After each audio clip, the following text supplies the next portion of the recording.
Lahirnya postmodernisme tidak dapat dilepaskan dari adanya paham modernisme. Pandangan modernisme menganggap bahwa ilmu pengetahuan bersifat mutlak dan objektif, artinya tidak ada nilainya dari manusia. Disinilah lahir satu paham baru, yaitu postmodernisme, yang salah satu tokohnya bernama Jean-Francois Lyotard. Postmodernisme merupakan kelanjutan dan koreksi dari modernisme untuk memberikan satu pemikiran baru dan solusi dalam pandangan terhadap ilmu pengetahuan.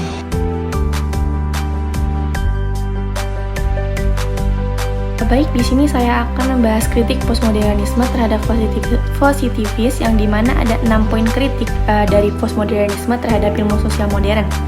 Yang pertama, ilmu sosial modern dianggap gagal memenuhi janji untuk menghasilkan suatu hasil yang dramatis, sehingga memicu sikap sinis dari para ilmuwan dan masyarakat luas, di mana ambisi ilmu sosial modern ini untuk menghasilkan teori-teori yang sahih dan prediksi masa depan yang tepat tidak berhasil diwujudkan, sehingga harapan yang meluap-luap berakhir dengan kekecewaan.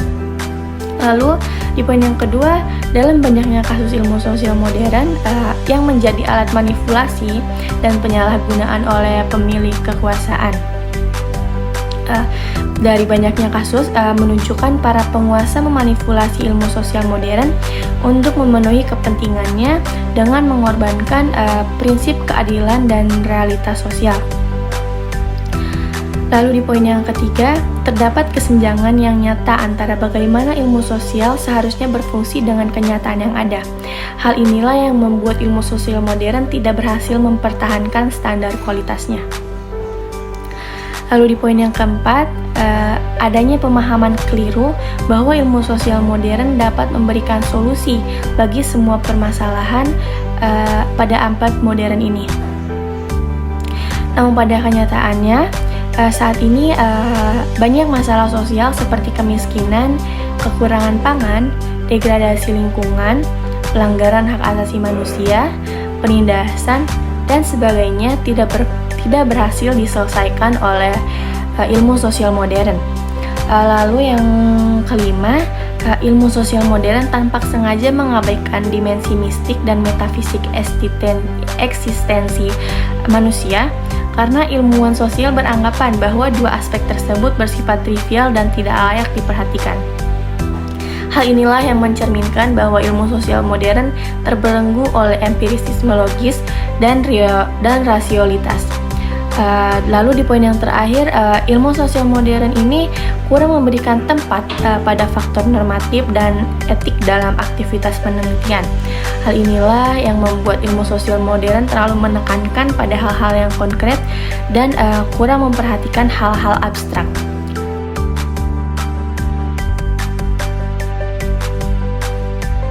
Baik, di sini saya akan menjelaskan tentang premis utama postmodernisme dari Jean Baudrillard.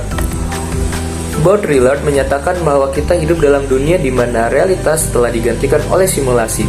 Simulasi adalah pembuatan tanda-tanda, citra, dan representasi yang tidak lagi merujuk pada sesuatu yang nyata.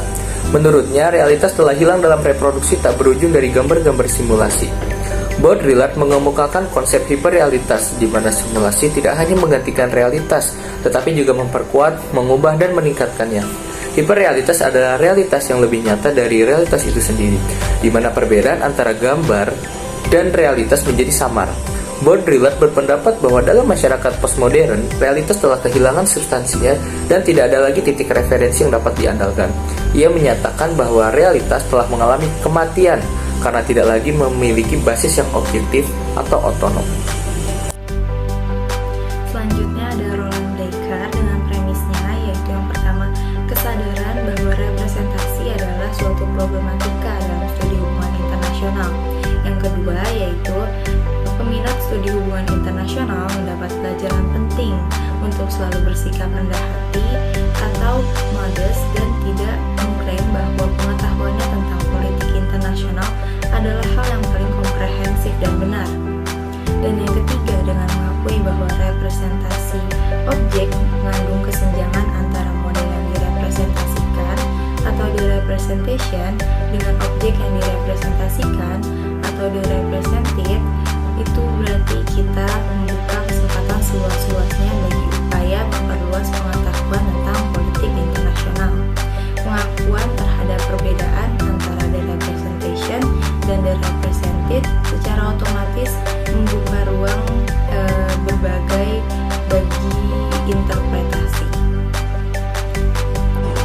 Selanjutnya ada tokoh postmodernisme, James Dederian yang memperkenalkan konsep peperangan virtual, yang mempresentasikan peperangan secara virtual atau dari jarak jauh.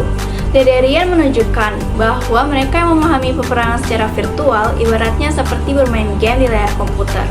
Pendistorian persepsi tentang peperangan ini membuktikan kekhawatiran Jen Borrelland bahwa masyarakat modern cenderung sulit membedakan antara hal yang virtual dengan hal yang nyata, karena teknologi modern telah membuat mereka kurang peka terhadap jarak, durasi kronologis, dan beda antara realitas dan virtualitas.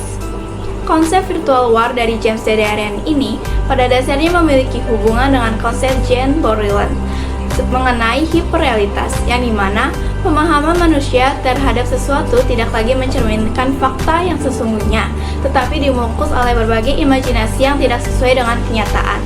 Penggambaran semacam ini kemudian mendistorsi fakta karena mencampur adukan antara realitas dan imajinasi yang kemudian menafikan esensi perang sebagai bencana kemanusiaan dan penderitaan.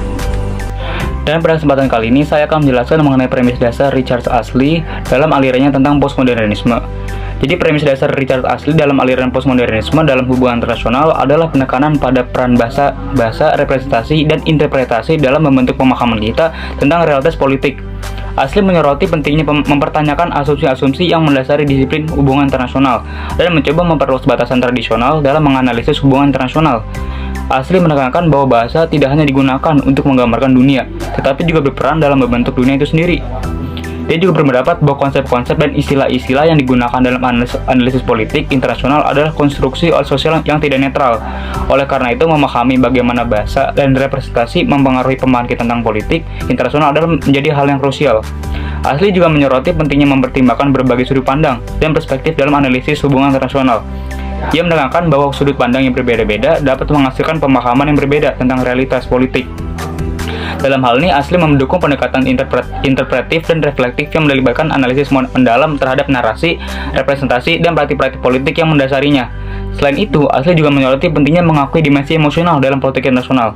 Dia berpendapat bahwa emosi dan perasaan memainkan peran yang signifikan dalam interaksi politik dan seringkali diabaikan oleh analisis yang terlalu rasionalistik. Jadi secara keseluruhan, premis Richard Astley dalam aliran postmodernisme adalah bahwa bahasa, representasi, dan interpretasi memiliki peran sentral dalam membentuk realitas politik. Memahami konstruksi sosial, kompleksitas, dan ketidakpastian dalam hubungan internasional membutuhkan pendekatan yang kritis terhadap asumsi-asumsi dan narasi-narasi yang dominan dalam disiplin tersebut. Selanjutnya ada premis-premis Judith Butler. Yang pertama, ada performativitas gender. Menurutnya, gender bukanlah atribut yang melekat pada individu secara alami, melainkan konstruksi sosial yang dihasilkan melalui tindakan performatif. Yang kedua ada dekonstruksi identitas. Butler berpendapat bahwa identitas gender adalah hasil dari tindakan dan bahasa yang kompleks, dan kita harus menciptakan ruang untuk beragaman dan kemungkinan identitas yang tidak terikat pada batasan biner yang ketat. Yang ketiga ada kritis terhadap kuasa. Butler menyoroti bagaimana norma-norma gender dan seksualitas dalam masyarakat didukung oleh kuasa dan kontrol yang ada. Yang keempat, kebebasan melalui pergeseran budaya. Keyakinan bahwa perubahan sosial dan kebebasan dapat terjadi melalui pergantian budaya dan pergeseran dalam pemahaman kolektif tentang gender dan seksualitas. Premis-premis tersebut ini membentuk pemikiran dasar Butler dalam mengkritisi dan merevolusi konsep gender dan seksualitas dalam masyarakat. Pemikirannya telah memberikan sumbangan penting dalam teori gender, studi queer, dan perdebatan tentang kebebasan dan identitas.